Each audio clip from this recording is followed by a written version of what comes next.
నమస్తే, welcome to మనం TV. నా పేరు వలి. ప్రస్తుతం నాతో పాటు స్టూడియోలో ఉన్నారు ప్రముఖ రాజకీయ విశ్లేషకులు అడిసిమల్లి శ్రీనివాస్ గారు. వారితో మాట్లాడదాం. అడిసిమల్లి గారు నమస్కారం సార్. నమస్కారం అండి. సార్, 50 రోజుల పాలన ఆంధ్రప్రదేశ్లో కొత్త ప్రభుత్వం ఏర్పడి, కూటమి ప్రభుత్వం ఏర్పడి 50 రోజులు అవుతుంది. ఎలా అనిపిస్తుంది సార్? తెలుగుదేశం, జనసేన, బీజేపీ ఈ కూటమి ప్రభుత్వం ఎట్లా ముందుకు పోతుంది? 3 పార్టీల కోఆర్డినేషన్ బ్రహ్మాండంగా ఉందనిపిస్తుంది ఒకటి.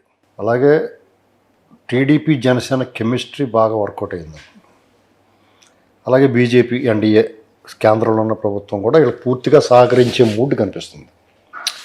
వాళ్ళ నిధులు తెచ్చుకోవడం కానీ, వాళ్ళు 15,000 కోట్లు అమరావతికి ఇచ్చారంటే అప్పు అని, లేకపోతే గ్రాంట్ అని రకరకాల మాటలు. ఏదైతే ఏంటి వస్తున్నాయి కదా డబ్బులు. ఏ రాయి అయితే పళ్ళు కొట్టుకుంటాం అంతే కదా, డబ్బులు వస్తున్నాయి కదా. అప్పు అప్పు అప్పు జీవీఎల్ నడిచారో, మళ్ళీ కాకినాడ బ్యాక్ వాటర్స్లో పీతలు ఉంటాయి చూసారా, అవి ఎటేపు నడుతున్నాయి తెల్దా? తెలుసా పీతలు అంటే మీకు? ఎండ్రకాయలు అతను తెలిసి బాగా నల్లగా ఉంటాయి. బ్యాక్ వాటర్స్లోనే దొరుకుతాయి. ఈ టేపుకొని వెళ్తాయి, ఆ టేపుకొని వెళ్తాయి, ఎదరికి వెనక్కి 4 ఏపులకి తిరుగుతాయి. అలాగే అతను బీజేపీలో ఉంటాడు. అతను చూస్తే కూడా అలాగే అనిపిస్తుంది మనకి, బ్యాక్ వాటర్స్లో పీతలాగానే. అతను ఏమంటున్నాడు, అప్పే నువ్వు చెప్పాలంటే అప్పు అని పని కట్టుకుని. అంటే నీ కుళ్ళు బుద్ధి, నీ ఒకరు నువ్వు వెళ్తావు లోపలికి రేపు మాపు. ఎందుకంటే విజయసాయి రెడ్డి తోటి వైసీపీ వాళ్ళ దగ్గర చేసిన దందాలు ఉంటాయి చూసారా, వాళ్ళు ఈ దోపిడీలో అతను కూడా దొంగోడే వీళ్ళతో పాటు.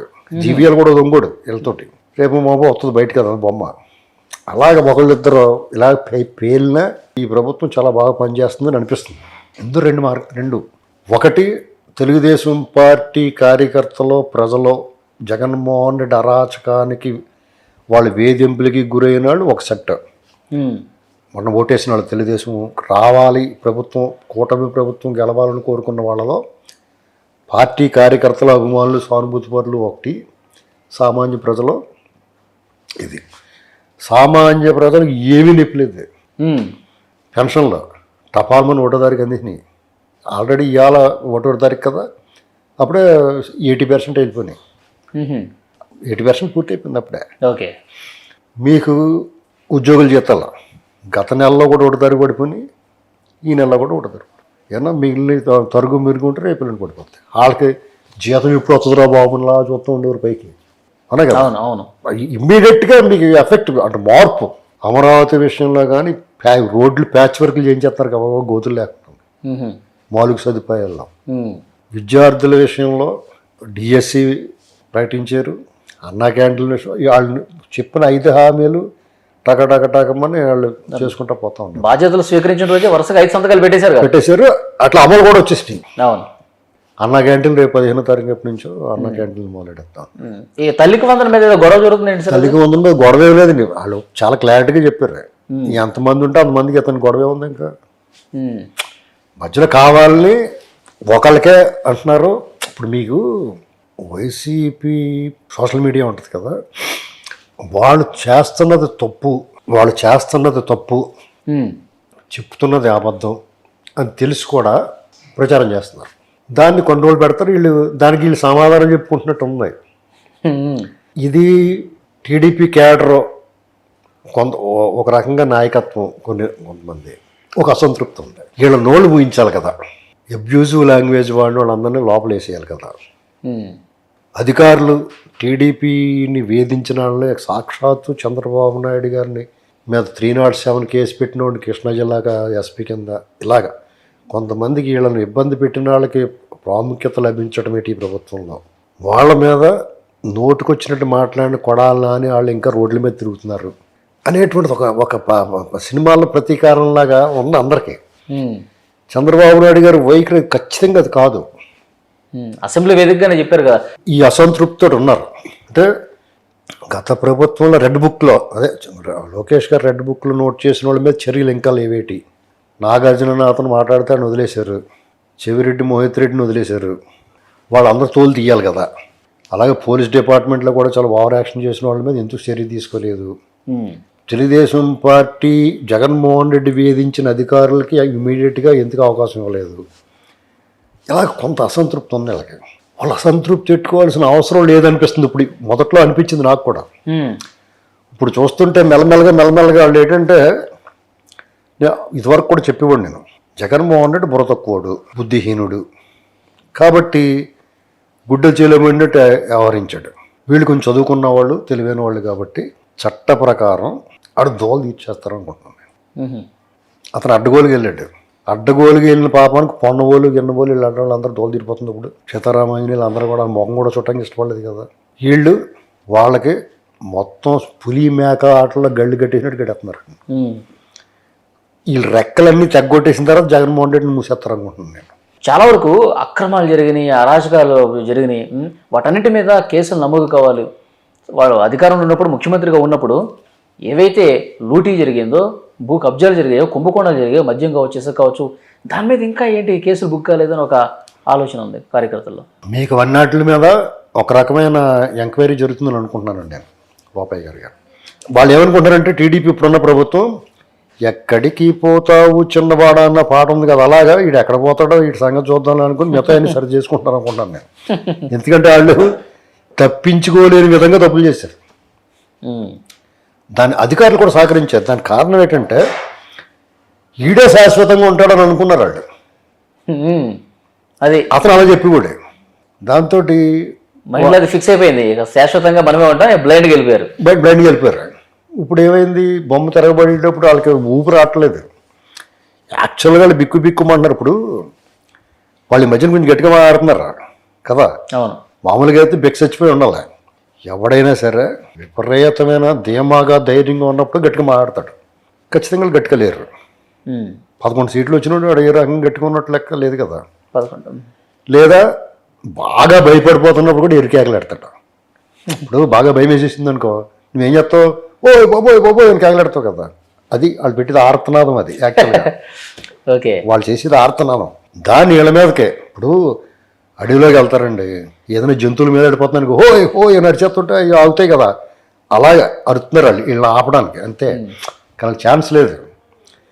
ప్రస్తుతానికి పోలీసుల్లో కొంతవరకు వాళ్ళు ప్రభుత్వం పార్టీ మారింది కానీ వాళ్ళే కదా యంత్రాంగం అంతానే. వాళ్ళు ఒక్కొక్కళ్ళని జాగ్రత్తగానే తేనె పొట్టులా తీస్తారు, బ్లేడ్ ఇచ్చుకుని జాయిగానే ఒక్కొక్క ముక్క కట్ చేస్తారు. అలాగా వాళ్ళు తీస్తున్నారు పక్కకి వాళ్ళందరినీ. ఇప్పుడు మొదలెడతారు. డిఎస్పీలు మార్చారు నిన్న, రేపు సీఏలు మారుతారు. వీళ్ళ టీం సెట్ అయిన తర్వాత వాళ్ళు ఏం చేయాలి తెలుసండి, వెనకాల బ్యాక్లో ఏదైనా టిక్కలు కట్టుకోవాలండి, లేదంటే ముడ్డు పగిలిపోద్ది వాళ్ళకి. గ్యారంటీ కోటింగ్ ఉంటుందండి. అధికారులు కూడా ఇవాళ ఒక వార్త వచ్చింది సార్. జగన్ గారికి అనుకూలంగా ఉండే శ్రీలక్ష్మి ఉన్నారు కదా అధికారి, వారి తండ్రి పేరిట 2.18 కోట్ల రూపాయల ప్రజాధనంతో ఒక పార్క్ ఏర్పాటు చేసుకున్నారంట మచిలీపట్నంలో. అవును, నేను చూసాను ఇవాళ వార్త. అంటే ఆయనేమో స్వాతంత్ర సమరయోధుడు కాదు, సామాజిక సేవా కార్యక్రమాలు చేసిన కాదండి. ఇప్పుడు వీళ్ళందరూ కూడా వాళ్ళు సిగ్గులేదండి. నేను అందుకుని తిడతాను, వాళ్ళు సిగ్గులేదండి. వాళ్ళు బుద్ధి లేదు, సిగ్గు లేదు. లేకపోతే ఏంటండి, వాళ్ళు బాబు సొమ్ములాగే. ఎవరు బాబు సొమ్ము అండి ఇదంతా? వాళ్ళ జీతాలు చాలా, వాళ్ళకి వచ్చిన జీతాలు. ఆవిడకేం పోయగలవండి, ఆవిడ బాగా చదువుకుంది. ఆవిడ జైలుకి వెళ్ళి వచ్చిన తర్వాత బుద్ధి రావాలి కదండి. ఇప్పుడు జగన్మోహన్ రెడ్డి అంటే దొంగోడు, అది అలాగే ఉంటాడు. మీరు చదువుకున్న వాళ్ళు ఆడు చదువులేదు అడికి. మీరు చదువుకున్న వాళ్ళు అందరూ జాతకం ఉండాలి కదా. ఇది శాశ్వతం కాదు. ప్రభుత్వం మారితే మనకి ఏంటరా బాబుని అనుకోవాలి కదా. ఎన్నాళ్ళు వాళ్ళు ఏమనుకున్నారో, మనం డబ్బులు సంపాదించుకున్నాం, ఒకవేళ ఉద్యోగం పోతే పర్లేదు, రాజకీయాల్లో పోవచ్చు, లేదంటే మళ్ళీ ఎవడో ఏం చేయలేడు, డబ్బులు ఇచ్చుకుని ఈ దేశంలో దేనైనా కొనేయచ్చు అని జగన్మోహన్ రెడ్డి చూపించాడు. ఏ వ్యవస్థనైనా కొనేసాడు అతను. అలాగే మనం కొనేయచ్చు అనుకుంటున్నాడు. అన్నిసార్లు సాగదండి అది. అది సాగినంతకాలం మీకు అనిపిస్తుంది అలాగా, ఆ టైం బాగున్నప్పుడు. అందుకునే సమయం కాల సర్పం అంటారు.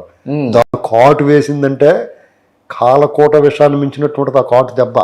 ఓకే, కాబట్టి వాళ్ళ టైం అయిపోయింది. ఇంకా సరే, ఇంతకుముందు మీరు అన్నారు చట్ట ప్రకారం ఈ ప్రభుత్వం పోతుందని. చట్ట ప్రకారం అంటే ఏంటి, ఎంత సమయం? మీకు విషయం చెప్తున్నాండి. మిమ్మల్ని మీకు ఇంకొకటికి గొడవ వచ్చిందనుకోండి, వాడు కోపంలో మిమ్మల్ని 2 కొట్టాడు అనుకో, వాడు కోపం తీరిపోతే మీరు కూడా 2 దులిపేసుకుని దెబ్బేస్తారు. కానీ వాడు మీ మీద ఒక కేసు పెట్టి పోలీస్ స్టేషన్ పిలిపించి దాని కేసు ఫైల్ చేసి మిమ్మల్ని కోర్టు పెట్టి రిమాండ్ వేసి తర్వాత అది మీరు నిరూపించుకోవడానికి, మేము నిర్దోషిగా నిరూపించుకోవడానికి మీరు కోర్టు తిరుగుతుంటే మీ జీవితం సంకనాకపోద్ది. మన చట్టాలు చాలా కఠినంగా ఉంటాయి. కరెక్ట్గా అమలు చేసి కూడా బుద్ధి బుర్ర పెట్టి వాడితే మీకు జగన్మోహన్ రెడ్డి అనే టీంని చట్ట ప్రకారం శిక్షించాలి. వాడు తప్పించుకోలేడు. ఇప్పుడు మీరు వాళ్ళ ఇంటి ముందుకు వెళ్ళి నాలుగు రాళ్ళు గెరేస్తే ఏమైంది, కోపం పోద్ది. అలా కాదు, అతను పట్టుకెళ్ళి ఫర్నిచర్ వెనక్కి తెప్పించాలా, డబ్బు కట్టించాలి. లేకపోతే ఇప్పుడు అంతగా ఎందుకు, ఇప్పుడు రాళ్ళు ఉన్నాయి కదా, ఆ సర్వే రాళ్ళు, అవి ఏం చేద్దాం అనుకుంటున్నారు వీళ్ళు, టీడీపీ కూటమి ప్రభుత్వం. అవి తిరగేసి పాద్దామా, లేకపోతే ఏం చేయాలి, 700 కోట్లు బుద్ధి ఉందాడికి. అప్పుడు అవన్నీ ఏం చేయాలంటే అలాంటివి ఏమి చేయకూడదు. ఒక 50-100 లారీలు తెప్పించి అవన్నీ లోడింగ్ చేయించి తాడేపల్లి వాళ్ళ ఇంటికి పంపించేసి డబ్బు కట్టారా బాబు అని చెప్పాలి. అర్థమైందా? మళ్ళీ అతని దగ్గర అక్రమంగా మైనింగ్ చేసి ఇవన్నీ ఎందుకు పెట్టుకున్నావు నువ్వు అని చెప్పి మళ్ళీ దాని మీద ట్యాక్స్ ఇవ్వాలి. తర్వాత మళ్ళీ ప్రభుత్వం హ్యాండ్ ఓవర్ చేసుకోవాలి ఇలాంటి తప్పుడు పని చేసినందుకు. అప్పుడు దాంతో ఎవరికన్నా ఇల్లు కట్టుకుని కూడా ఇవ్వాలి. ఓకే. ఇప్పుడు తిరగేసి పాతారనుకోండి, ఎప్పుడోకప్పుడు ఎవడో కూడా వచ్చి మళ్ళీ దాన్ని తీస్తాడు. ఇప్పుడు ఏదో సినిమాలో మంత్రించిన నెమ్మకే దెయ్యాన్ని పడేస్తే ఎవడో దాన్ని తొక్కని మళ్ళీ దెయ్యం వచ్చేస్తా బయటికి. అలాగే తిరగేసి పాతిందని మళ్ళీ తీసేలా పాత మళ్ళీ ముఖం కనపడుతుంది కదా. మరి చేసిన తప్పుకు ఏదో జరగాలి కదా, తిరిగేసి పాత్ర ఏమొస్తుంది? డబ్బు రికవర్ చేయాలా, ఇవన్నీ వాళ్ళు ఇంటికి పంపించేయాలా, మళ్ళా ప్రభుత్వం హ్యాండ్ ఓవర్ చేసుకుని ఈ సెంటు భూముల వాళ్ళకి ఇల్లు కట్టిస్తాంటున్నారు కదా, గోడల కింద కట్టించాలి, ఆ ముఖం కనపడకుండా లోపల పక్కన పెట్టేసి. సరే, ఇప్పుడు అఫీషియల్గా కేసులు ఎప్పుడు నమోదు చేసే అవకాశం ఉందంటారు? మీరు ఇంతకుముందు చట్ట ప్రకారం ఉన్నారు, చాలా కుంభకోణాలు కనిపిస్తున్నాయి. అఫీషియల్గా ఒక కేసు నమోదు చేసి దాని మీద ఒక సిట్ ఏర్పాటు చేయడము, విచారణ చేయడము ఎప్పుడు జరిగే అవకాశం ఉందంటారు? బహుశా ఒక 2-3 నెలల లోపల, దసరా కావానికి ఇస్తారనుకుంటున్నాను నేను అతను, గ్యారంటీగా. ఎందుకంటే సమయం పడుతుందండి. ఇప్పుడు ప్రభుత్వానికి ఇతను ఒక శిథిలాలయాన్ని అప్పచెప్పాడు, చంద్రబందర అయిపోయింది. ఇప్పుడు హిరోషిమా, నాగాసాకిలో జపాన్ పరిస్థితి, జపాన్లో ప్రపంచ యుద్ధం, రెండో ప్రపంచ యుద్ధం అప్పుడు ఆ పరిస్థితి ఎలా ఉంది అలా ఉంది ఆంధ్రప్రదేశ్. ప్రాణ నష్టం లేదు కానీ విధ్వంసం అయిపోయిన వ్యవస్థలన్నీ యుద్ధం, ఆర్థిక విధ్వంసం, నైతిక విధ్వంసం, వనరులన్నీ కొల్లగొట్టేశారు. పోలవరం ప్రాజెక్ట్ ఏం చేయడండి, ఎంత దారుణం అది. మణిజన మిత్రుడు అతన్ని సమర్థించిన వాళ్ళు అంటుకుని నాకు ఒళ్ళు మంట. జగన్ ఏమనకూడదు, జగన్ చాలా మంచివాడు, మళ్ళీ రావాలని చెప్పిన వాళ్ళు అందరినీ తీసుకెళ్ళి దొడ్లో పెట్టి కొట్టేయాలి, కొరడాలు ఇచ్చి కొట్టేయాలి. అది పిచ్చోడు అలాగే ఉంటాడో, నువ్వు పిచ్చోడిని సమర్థించడం ఏంటి బుద్ధి లేకుండా? పోలవరాన్ని, అమరావతిని, రాష్ట్రాన్ని సర్వనాశనం చేసిన వాడిని సమర్థించాడంటే మణిజన్మ ఎత్తినట్టేనా? వాడికి హక్కు ఉందా ఆంధ్రప్రదేశ్ గురించి మాట్లాడడానికి, ఆంధ్రప్రదేశ్ ఉండటానికి? తప్పు కదా.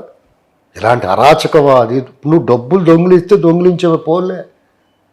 ఇప్పుడు గడ్డి తిన్న గాడిదే పోద్ది కానీ గడ్డి మళ్ళీ మొలుతుంది. కానీ నువ్వు ఆ వ్యవస్థల్లో అన్నట్లు పాడు చేస్తావు కదా నువ్వు. ఇప్పుడు పోలవరం కట్టేసి అమరావతి నిర్మించేసి అవన్నీ వాటి పని అట్లా చేసుకుని వచ్చి నువ్వు ఎంత దొబ్బేసినా ఎవడేమో, నీ బాబు దొబ్బేస్తే ఎవరిని ఏమన్నాడా? ఆరోగ్యశ్రీ గట్ట పెట్టి పోలే తింటే తిన్నాళ్ళే అనుకున్నారు, ఎవరు తింటలేదు అనుకున్నారు. అవునే కదా, అతను పాడు చేయలేదు కదా. అవునే కదా. అవును. ఇప్పుడు రాజశేఖర రెడ్డి, చంద్రబాబు హైటెక్ సిటీలో ఈ సైబర్ టవర్స్ ఉండకూడదని కూలగొట్టేయడానికో, అది తప్పు. అక్కడ ఏం దొరుకుద్దా దుబ్బేద్దాం చూసాడు అతను. బాధపడలేదు జనం, తింటే తినాలే అనుకున్నారు. నువ్వు అలా కాదు కదా, నువ్వు దుబ్బేయటమే కాకుండా దాన్ని పాడు చేస్తావు. అంటే ఇది దొండపాళెం బ్యాచ్ చేస్తారు ఈ పని, అంతనే దొండపాళెం బ్యాచ్ అన్నాను అతను. ఓకే. వాళ్ళు ఏం చేస్తారో, ఒక ఇంటి దొంగతనంగా వెళ్తారు, 2-3 బ్యాచ్లు, స్టోవర్పురం గ్యాంగ్, దొండపాళెం బ్యాచ్, పార్దీ మూట, ఇలాగ ఉన్నాయి కదా ముఠాలో. ఇందులో ఒక రకం ఏం చేస్తారంటే ఇంటికి వెళ్ళి దొంగలించేసి పోతారు డబ్బులు. స్టోవర్పురం వాళ్ళకి సంపరాళ్ళు బెదిరిస్తారు, సామాన్లు తీసేసుకుంటారు, ఏమన్నా చూసుకుంటారు, ఇంట్లో తినేసిపోతారు. దొండపాళెం బ్యాచ్ ఏం చేస్తారంటే, పార్దీ మూట ఏం చేస్తారంటే సామాన్లు ఏమున్నాయి బంగారం గంగారం కొట్టేసిపోతారు. వీలైతే దొరకపోతే చంపేసిపోతారు. దొండపాళెం మూట ఏం చేద్దంటే ఇంట్లోకి వస్తారు, హింసిస్తారు, కొట్టి చంపేస్తారు, ఇంట్లో తింటారు, నగదు బంగారం ఎత్తుకుపోతారు, ఇంట్లో మల విసర్జన చేసిపోతారు.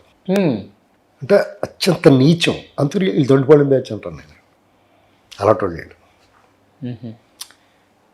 స్టోర్పురం గ్యాంగ్ అంటే మనోళ్ళు, మన ఆంధ్ర వాళ్ళే. వాళ్ళు చాలా మంచి వాళ్ళు, దొంగోళ్ళు అయినా కానీ వాళ్ళకి ఏం కావాలో కొట్టిపోతారు అంతే. ఉన్నగడు తినేసిపోతారు ఏందో ఉంటాయి. ఇప్పుడు మా ఫ్రెండ్ ఒక 7-10 ఏళ్ల క్రితం మా ఫ్రెండ్ ఇంట్లో దొంగతనం జరిగింది. ఇప్పుడు స్టోర్పురం సెటిల్మెంట్ వాళ్ళందరూ చదువుకున్నారు, బాగా మానేశ్వరి ఇవన్నీ దొంగతనాలు. అందులో ఇంకా ఆ టైప్ అలవాటు పడిన బ్యాచ్ ఉంటే దొంగతనానికి వచ్చారు రాయమండ్రిలో మా ఫ్రెండ్ వాళ్ళకి. December 31 December 30 ఎప్పుడో ఒక రోజు, కరెక్ట్గా 10 ఏళ్ళు అవుతుంది. అతను ఎటు చప్పుడు అవుతుందని రాత్రి ఒంటిగంట ఆ ప్రాంతంలో ఏదో చెప్పుడవుతుంది, 1:30 ఆ ప్రాంతంలో వచ్చాడు, లేచి వచ్చాడు. వాళ్ళ ఇంట్లోనూ చువ్వలు ఎలా ఉంటాయి కటకటాలు, పాత ఇంట్లోనూ ఇప్పుడు మనకి మెష్ వేస్తున్నారా, మెష్ కింద కాకుండా చువ్వలు నిలువుగా ఉంటాయి, దాన్ని ఇలా తీసుకుని వచ్చేసాడు ఒక లోపల. మా వాడు వెళ్ళేటప్పటికి వాడు లోపల ఉన్నాడు, ఎదుర్కొన్నారు. గుండె జారిపోద్ది కదా మరి, ఏమో దొంగడు ఆడి చేతిలో రాడ్లు ఆడుతుంటే మా వాడిని కొట్టయిపోతుంటే కొట్టకు నువ్వు ఏం కావాలి ఇచ్చేస్తాను అన్నాడు మా ఫ్రెండ్. మెల్లగా అందరూ తలుపు తీసాడు, వాళ్ళు 3-4 వచ్చేసారు. ఏమన్నా చెప్పండి అంటే ఇచ్చేసాడు, బంగారం వస్తువులు బీరువా తాళాలు ఇచ్చేసాడు, అన్నీ తీసేసుకున్నారు. వాళ్ళు ఇంట్లో ఏదో ఉంటే తినేసారు. కళ్ళజోడు, రేబాన్ కళ్ళజోడు, వాచి కూడా తీసేసుకుంటుంటాడు, అవి వదిలేయండి అన్నాడు మావాడు. అంటే ఎండి బంగారం పోయినా కానీ పెడకల గుడి కోసం చెప్పినట్టు మావాడు కూడా అవి వదిలేండి అంటే సరే అని చెప్పి ఇచ్చిపోయారు. అంటే దొంగల్లో కూడా కొంచెం మంచి దొంగలు అండి, మనం చెప్పేది కొంచెం వినే అవకాశం ఉంది. తర్వాత దొరికేసినాయి, మా వాడు ఐడెంటిఫై చేసి పోలీసులు పట్టుకుని రికవరీ చేశారు. అంత రాపోయినా 70%, 80% వచ్చింది. అయితే వీళ్ళు అలా కాదు దండుపాళెం బ్యాచ్ అంటే, అసలు మీ మిగలిన ఎవరు మనుషులు చంపేసిపోతారు, చంపేసి దాంట్లో తినేసి అక్కడ మల విసర్జన చేసిపోతారు. అంత నీచంగా చేస్తారు, అంత నీచులు, అలాంటి మనుషులు వీళ్ళు. ఓకే సార్, చూద్దాం సార్. ఇక ఒక 3 నెలల్లో అంటే కూడా పరిపాలన ఎలా ఉందని అన్నారు కదా మీరు. ఇలాంటి దొంగల బారిన పడిన ఆ కొంప ఎలా కోలుకోదో, ఈ ఈ ఈ అడవి పందుల్లాగా, ఇప్పుడు చెరుకు తోటలో పడిన అడవి పందుల్లాగా పడ్డారు వీళ్ళంతా. మరి దీన్ని సరిదిద్ది చక్కబెట్టి పరిపాలన చేయడం, ఓ పక్కన ఆర్థిక పరిస్థితి చక్కబెట్టాలి, కొంత సమయం పడుతుంది. లాండాడు అన్నాడికి మించి కుర్రోళ్ళు, మీలాంటి కుర్రోళ్ళు అందరూ ఈ గంజాయి మత్తుకు అలవాటు పడిపోయి అమ్మాయిలు వేసేసుకుంటున్నారు, లేకపోతే గొడవలు చేసేస్తున్నారు, ఏం చేస్తున్నారు ఒళ్ళు పై తెలియకుండా పోతుంది. మొత్తం సెటరేట్ చేయాలంటే టైం పడుతుంది, డెఫినెట్ టైం పడుతుంది. ఆ తర్వాత ఏదైనా కేసులు ఉంటే అదనే చేస్తారు. వాళ్ళ వరకు సంక్షేమం వరకు వెల్ డన్. అలాగే పెట్టుబడులు తీసుకురావడానికి కేంద్రం నుంచి మాట్లాడింది కూడా well done. Law and order అనేటువంటి ఇప్పుడు అదుపులోకి వస్తుంది. తిరుపతి ఇలాంటి చోట్ల ఆ పవిత్ర పుణ్యక్షేత్రాల్లో నార్మల్ పరిస్థితికి ఇదివరకటి పరిస్థితి, మంచి పరిస్థితులు, వాతావరణం మారుతుంది. ఈ గ్యాంగ్ అందరినీ మెల్లమెల్లగా వదిలించాలి. ఓకే, 1 year అయితే పడద్ది. 1 year తర్వాత ఈ వైసీపీ బ్యాచ్ నోరు ఎత్తడానికి అవకాశం ఉండదు, వీళ్ళు మళ్ళీ వచ్చే అవకాశం ఉండదు, ఆ పార్టీ కూడా సమాధి అయిపోద్ది. చూద్దాం sir. Thank you very much అడిస్మల్ గారు.